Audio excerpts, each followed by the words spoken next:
Sir ತಮ್ಮ ಹೆಸರು? ಮಹೇಶ್ ಅಂತ. ಯಾವ ಊರು? ಚೋರ್ನಹಳ್ಳಿ. ಇಲ್ಲಿ ಯಾರು ಎಂ ಪಿ ಸರ್ ಈಗ ಪ್ರೆಸೆಂಟ್? ಚಾಮರಾಜನಗರ ಅಂದರೆ ಶ್ರೀನಿವಾಸ ಪ್ರಸಾದ್ ಆಲಿ. ಶ್ರೀನಿವಾಸ ಪ್ರಸಾದ್. ಈಗ ಕೇಂದ್ರದಲ್ಲಿ BJPಯವರು ಮೋದಿ ಪ್ರಧಾನಮಂತ್ರಿ ಆಗಿದ್ದಾರೆ. ಈಗ ಮುಂದಿನ 2024ರಲ್ಲಿ ಮೇನಲ್ಲಿ ಎಲೆಕ್ಷನ್ ನಡೀತದೆ.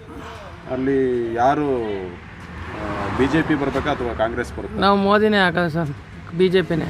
ಕಾರಣ ಸರ್? ಅಷ್ಟು ಕಾಂಗ್ರೆಸ್ ಅವ್ರು ಏನೂ ಮಾಡೋಕ್ಕಾಗಲ್ಲ ಸರ್. ಅಲ್ಲ, ಅವರು 10 ವರ್ಷ ಆಡಳಿತ ಮಾಡೋರು. ಏನು ಆಡಳಿತ ಮಾಡಿದ್ರು ಅಷ್ಟೇ ಆಗಲ್ಲ ಬಿಡಿ. ಈಗ ಮೋದಿಯವರು ಏನು ಮಾಡಿಲ್ಲ, ಬರೀ ಭಾಷಣ ಅಂತಾರಲ್ಲ ಸರ್, ಹೇಳ್ತಾರೆ ಸಾವಿರ. ಹೇಳೋದು ಅದೇನೇ.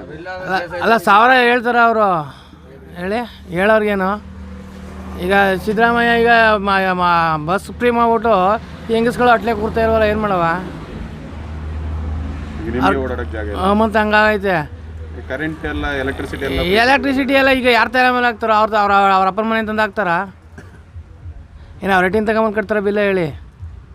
ಹಂಗಾದ್ರೆ ಮಾಡಪ್ಪ, ಸರ್ಕಾರ ನಡೆಸ್ತಾರೆ ಅಂತ ಹೇಳ್ಬೋದು. ಅಲ್ಲ, ಒಳ್ಳೇದಾಯ್ತಲ್ಲ ಜನ. ಎಲ್ಗೂ ಯಾತಿಕೊಳ್ಳೋದದ್ದು? ಅಲ್ಲಿ ಒಳ್ಳೇದಾಯ್ತು, ಇಲ್ಲಿ ಒಳ್ಳೇದಾಯ್ತು. ಸಾಲ ಮಾಡ್ತಾ ಇರ್ತಾರ ಬೇರೆ ಕಡೆ, ಇಲ್ಲಿ ತಂದು ಹಾಕ್ತಾ ಇರ್ತಾರೆ. ಅಲ್ಲ, ಅದು 14 ಕುಂಟೆ ಕತೆ ಹೇಳಿ. ಈಗ ನರೇಂದ್ರ ಮೋದಿ ಅವರು ಆದ್ಮೇಲೆ ಬರೀ ಒಂದು ದೇಶದಿಂದ ಇನ್ನೊಂದು ದೇಶಕ್ಕೆ ಪ್ರಯಾಣ ಮಾಡೋದೇ ಆಯ್ತು. ಅಲ್ಲಿ ಬಿಡಿ, ಒಂದು ದೇಶದಿಂದ ಈಗ ಪಾಕಿಸ್ತಾನದವ್ರಿಗೆ ದೇಶನೇ ಮಾರ್ತಾರಲ್ಲ ಕಾಂಗ್ರೆಸ್ನವರು. ಪಾಕಿಸ್ತಾನಕ್ಕೂ ಚೀನಕ್ಕೂ ಎಲ್ಲರೂ ಅಡಿಸ್ಬಿಡೋರು. ಆಮ್ಯಾಗ ಎಲ್ಲ ಇಂಡಿಯಾದಲ್ಲಿ ಎಡ್ತೀರೆಲ್ಲ ಮುಂಡಾರಾಗಿರೋರು. ಅಂದ್ರೆ ಈಗ ಡಿಫೆನ್ಸ್ ಅಲ್ಲೆಲ್ಲ ಒಳ್ಳೆ ಮೊದಲು ವರ್ಷದ ಹಿಂದೆ ಅಥವಾ BJP ಸರ್ ಇಷ್ಟು 10 ವರ್ಷ ಸರ್ಕಾರ ಕೊಟ್ಟಿದ್ರ ಕಾಂಗ್ರೆಸ್ನವ್ರಿಗೆ? ಬರೀ ಚೀನಾಕ್ಕೂ ಪಾಕಿಸ್ತಾನದಲ್ಲೂ ಇರೋದು, ಏನೂ ಇರ್ತಿರಲಿಲ್ಲ. ಈಗ ಇದು ಹೆಂಗಾಯ್ತು ಪಾಕಿಸ್ತಾನ? ದಿವಾಳಿ ಆಗಲಿಲ್ವ ಅಲ್ಲಿ? ಇಮ್ರಾನ್ ಖಾನ್ ಮಾತು ಕೇಳ್ಕೊಂಡು ಇಲ್ಲಿ ಹೆಂಗಾಗಿದೆ ಚೀನಾದಲ್ಲಿ? ಕಾಂಗ್ರೆಸ್ ಅವ್ರು ಹೇಳ್ತಾರೆ ಬರೀ ಆಶ್ವಾಸನೆಗಳನ್ನ ಕೊಟ್ಟರು. ಕಾಂಗ್ರೆಸ್ನವ್ರಿಗೆ ಫಂಡ್ ಬತ್ತಿತ್ತು ಸ್ವಾಮಿ, ಇಲ್ಲಿಂದ ಚೀನಾದಿಂದ ಪಾಕಿಸ್ತಾನದಿಂದ ಫಂಡ್ ಬತ್ತಿತ್ತು. ಮಡಿಕ ಕೂತಿರ್ತಿದ್ದ ಅಮ್ಮ. ಈಗ ಫಂಡ ಮೋದಿ ಮಡಿಕತ್ತಿದ್ದಾನೆ ಅವ್ರ ಮನೆಗ. ಈಗ ಕಾಂಗ್ರೆಸ್ನವರು ಯಾರಿಗೆ ಬಡವರು ಹೇಳಿ?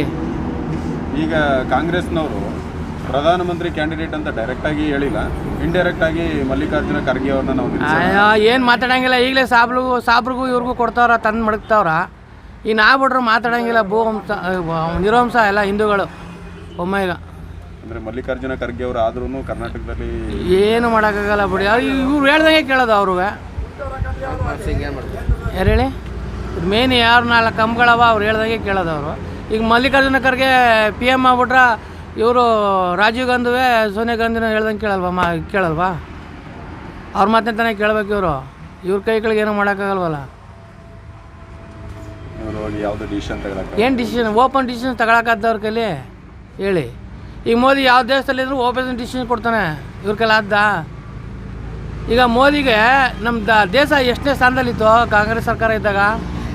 14-15. ಈಗ ಎಷ್ಟೇ ಸ್ಥಾನದಲ್ಲಿದ್ದು? ಅದಕ್ಕೆ ಮೋದಿ ಹಾಳು ಮಾಡ್ಬಿಟ್ನಾ ದೇಶನ?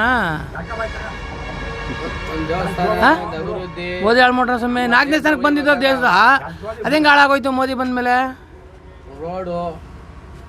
ಹೇಳಿ? ಈಗ ನೀವೇ ಪತ್ರಕರ್ತರು ಹೇಳಿ, TV-ನವರು. ಈಗ ಇವ್ರು ಹೇಳೋದು ಏನಪ್ಪಾ ಅಂತಂದ್ರೆ, ಕಾಂಗ್ರೆಸ್ನವರು ಅಥವಾ ವಿರೋಧ ಪಕ್ಷದವರು ಮೋದಿಯವರು ಆಶ್ವಾಸನೆ ಕೊಟ್ಟರು. ಏನಂತ ಕೊಟ್ಟರು? ಏನಾರು ಮನೆಗೆ ತಗೊಂಡು ಮಡಿಕೊಂಡು ಆಶ್ವಾಸನೆ ಕೊಟ್ಬಿಟ್ಟು ಎಲ್ಲ ತಂದುಬಿಟ್ಟು ನಾವು ಎಲ್ಲರಿಗೂ ಕೊಡ್ತೀವಿ ಅಂತ ಇವರು ನಮ್ದು ಈಗ ನಿಮ್ದು ಇಲ್ವೇ ಇಲ್ವಲ್ಲ ಅಂದ್ರಲ್ಲ, ಅವ್ರು ದುಡ್ಡು ಹಾಕಿರೋರೆಲ್ಲ ನಮ್ದು ಇಲ್ವೇ ಇಲ್ಲ ಅಂದ್ಬಿಟ್ರಲ್ಲ, ಎಲ್ಲಿಂದ ತಗೋಬರಕ್ಕದ್ದವ? ಈಗ ಇವರು ಅದ ಅಂತ ತೋರಿಸಿ ಏನು ಹೇಳಿದ್ರು ಐತೆ ಅಂತ. ಇವ್ರದೆಲ್ಲ ಆಯ್ತು, ಎಲ್ಲ ಮುಚ್ಚೋ. ಇವ್ರ ದುಡ್ಡು ಹೋಯ್ತಲ್ಲ ಅವ್ರದ್ದು. ಈಗ ಬತ್ತು ಅಂತ ಐತೆ ಅಂತ ಹೇಳಿದ್ರಲ್ಲ, ಈಗ ಇತ್ತು. ಈಗ ಇವರು ಅದ ಅಂತ ತೋರ್ಸ್ಕೊ ಬನ್ನಿ ಇವ್ರನ್ನ ಗಣಸ್ಗಳನ್ನ ತಗೋಬರ್ತಾನ ಅವನೇ. ಇಲ್ಲ, ನಾವು 2-2 ಸಾವಿರ ಕೊಡ್ತಾ ಇದೀವಿ. ಮೋದಿ ಅವರು ವರ್ಷಕ್ಕೆ 6,000-7,000 ಕೊಡ್ತಾ ಇದ್ರು ಒಬ್ಬ ರೈತರಿಗೆ. ಅದಕ್ಕಿಂತ ಜಾಸ್ತಿ ಕೊಡ್ತಾ ಇದೀವಲ್ಲ ನಾವು ಮನೆಗೆ. ತಿಂಗಳು ಎಷ್ಟು ವರ್ಷ ಕೊಟ್ಟಾರೆ? MP ಎಲೆಕ್ಷನ್ ಹಾಕೊಂಡು ಕೊಟ್ಟಾರ. ಈಗ 2,000 ಮಹಿಳೆಯರಿಗೆ ದುಡ್ಡು ಕೊಡ್ತಾರೆ ಅಂದ್ರೆ ಎಷ್ಟು ಜನಕ್ಕೆ ಕೊಟ್ಟಿದ್ದು? ಎಷ್ಟು ಜನಕ್ಕೆ ಕೊಟ್ಟಿದ್ದಾರೆ ಹೇಳಿ? ಇನ್ನು 80 ಲಕ್ಷ ಜನಕ್ಕೆ ದುಡ್ಡನ್ನೇ ಕೊಟ್ಟಿಲ್ಲ ಮಹಿಳೆಯರ್ಗ. ಹೆಂಗಸ್ಗಳು ಏನು ಮಾಡ್ತಾರೆ ಹೇಳಿ? 2,000 ಕೊಡ್ತೀನಿ ಅಂತಂದು ಆಸೆ ಉಟ್ಬಿಟ್ಟು ದಿನ ಮನೇಲಿ ಜಗಳ. ಹೋಗಿ ಮಾಡಿಸ್ಕೊಬನ್ನಿ. ಅಲ್ಲಾಗಿದ್ರೆ ಒಂದು ರಿಜೆಕ್ಟ್ ಆಗಿದೆ ಅಂತ ಬರ್ತದೆ, ಒಂದು ಇನ್ನೂ ಇದೇ ಆಗಿಲ್ಲ ಅಂತಾರೆ, ಆಧಾರ್ ಲಿಂಕ್ ಆಗಿಲ್ಲ ಅಂತಾರೆ. ಆಗಸ್ಟಲ್ಲಿ ಸ್ಟಾರ್ಟ್ ಮಾಡಿ ಎಷ್ಟು ವರ್ಷ ಆಯಿತು? 6 ತಿಂಗಳಾಯ್ತು ಹೆಚ್ಚು ಕಡಿಮೆ. ಹಾಂ, 6 ತಿಂಗಳಿಂದ ಮಹಿಳೆಯರಿಗೆ ದುಡ್ಡು ಬರಬೇಕಾ? ಆ ಮಹಿಳೆಯರು ಮೂಢನಂಬಿಕೆ ಓಟ್ ಹಾಕಿಯೇ ಗೆದ್ದದು ಇವರು. ಎಲ್ಲ ಎಷ್ಟು ಲೀಡಿಂಗ್ ತಗೋ ಗೆದ್ದಿದ್ದಾರೆ ಇವರು. ಕರ್ನಾಟಕ ಸರ್ಕಾರದಲ್ಲಿ ಒಂದು 5,000, 2,000, 200, 300, 500 ಹಿಂಗೆ ಒಂದು 40 ಸೀಟ್ ಗೆದ್ದಿರೋದು. ಯಾವುದರಿಂದ ಗೆದ್ದಿರೋದು? ಮಹಿಳೆಯರಿಂದ ಗೆದ್ದಿರೋದು. 2,000 ಕೊಡ್ತಾನ, 2,000 ಕೊಡ್ತಾನ ಅನ್ನೋ ಆಸೆ ಆ ಮುಡ ಮಕ್ಕಳಿಗೆ. ಅವು ಎಲ್ಲಿಂದ ಕೊಟ್ಟಾನ ಅಂತ ಯೋಚನೆ ಮಾಡಲಿಲ್ಲ. ಆಧಾರ್ ಕಾರ್ಡ್ ಕೊಡ್ತಾರೆ ಬಸ್ ಹೋಗಕ್ಕ ಅಂತ. ಬರ್ತೀನಿ ನಮ್ಮ ಮಕ್ಕಳು ಮಗನು ಬನ್ನಿ, ನನ್ನ ನೆಟ್ಟು ಬನ್ನಿ, ಎತ್ತು ಬನ್ನಿ ಅನ್ನ ಚಿಕ್ಕಳಿ ರೋಡ್ ಮಾಡ್ಕೊಂಡು ಚಿಕ್ಕಳಿಂದ ಕಾಣೋಗಟ್ಟ ಮೊದಲು ನನ್ನ ಮಗ ಈಗ ಈಗ ಸಿದ್ದರಾಮಯ್ಯನವರು ವರ್ಣಕ್ಷೇತ್ರ ಮುಖ್ಯಮಂತ್ರಿ. ನಮ್ಮ ವರ್ಣಕ್ಷೇತ್ರಕ್ಕೆ ಏನು ಮಾಡಿದ್ದಾರೆ ಈಗ? ಯಡಿಯೂರಪ್ಪ ಮುಖ್ಯಮಂತ್ರಿ ಆದ, ಅವ್ರ ಊರ್ಲಿ ಇದನ್ನೇ ಹೆಲಿಕಾಪ್ಟರ್ನೇ ಇದನ್ನೇ ವಿಮಾನ ನಿಲ್ದಾಣನೇ ಮಾಡ್ದ. ಇವೇನು ಮಾಡಿದಾನೆ ಹೇಳಿ? ವರ್ಣಕ್ಷೇತ್ರದಲ್ಲಿ ಏನು ಮಾಡಿದಾನೆ ಈಗ? ಬಾರಿ ಗೆದ್ದಾಗಾಯ್ತು ಈಗ 3 ಬಾರಿ. ಅಲ್ಲ, ಅವರು ಬರೀ ಅವರ ಕ್ಷೇತ್ರ ಮಾತ್ರ ನೋಡಿದ್ರೆ ಇಡೀ ರಾಜ್ಯನೇ ರಾಜ್ಯ ನೋಡ್ಬೇಕು. ಕ್ಷೇತ್ರದವ್ರು ಏನು ಮುಣ್ಮುಕ್ಬೇಕಾ? ಇವ್ನು ಕಲ್ಸಿರೋರು ಅಲ್ಲ. ಈಗ ನಿಮ್ಮ ಕ್ಷೇತ್ರದಲ್ಲಿ ನಿಮ್ಮ ಓಟ್ ಹಾಕಿರ್ತಾನೆ ನೀವು ಮುಂದಕ್ಕೆ ಬರೋದು. ನಿಮ್ಮಲ್ಲಿ ಇಟ್ಕೊಂಡಿದ್ದಾರೋ ಬೇರೆಯವ್ರ ಮನೆಗೆ ಇಟ್ಟಿಗೆ ಪುಡಿನೇನೋ ಅಂದ್ರೆ ನಡೆದದು ಹೇಳಿ. ಈ ನಿಮ್ಮ ಮನೇಲಿ ಚಾಪ ಹಾಕಕ್ಕೆ ಮನೆ ಕತ್ತವ್ರಲ್ಲ, ನೀವು ಬೇರೆ ಕಡೆ ಹಾಸ್ತೀವಿ ಅಂದ್ರೆ ಇಲ್ಲಿ ಯೋಚನೆ ಮಾಡಿ. ಇಲ್ಲೇನು ಮಾಡಿದಾರೆ ಹೇಳಿ? ಈಗ ಚಾಮರಾಜನಗರ ಕ್ಷೇತ್ರದಲ್ಲಿ